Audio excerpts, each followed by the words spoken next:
ఎంతమంది చేస్తున్నారో దయచేసి ఆలోచించండి. పితృదేవతలకు చేసే కార్యం ఆబ్దికం అంటారు, ఎప్పుడూ మానకూడదండి.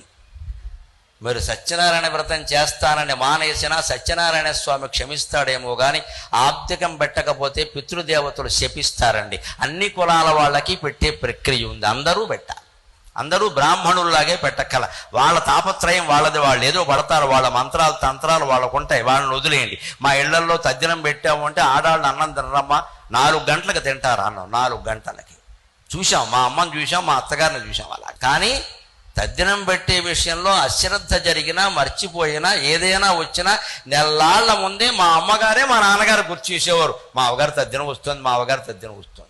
అదమ్మా ఆ రోజుల్లో కోడళ్ళ యొక్క శ్రద్ధాభక్తులు. మావగారి తద్దినాన్ని కోడలు గుర్తు చేసేది. మావగారి తద్దినం అని గోడలు గుర్తు చేస్తే అత్తగారికి ఎంత ఆనందంగా ఉంటుందండి, ఆ కొడుక్కి ఎంత ఆనందంగా ఉంటుందండి. వంట వాళ్ళు చేసేవారు, మా అమ్మ గుర్తు చేసేది. ఇంత శ్రమ అందరూ పడక్కర్లేదండి. ఇతర వర్ణాల వాళ్ళకి ఏం చెప్పారో తెలుసు, అదే ఇక్కడ చూస్తున్నా. స్వయం పాకం ఇమ్మన్నారు.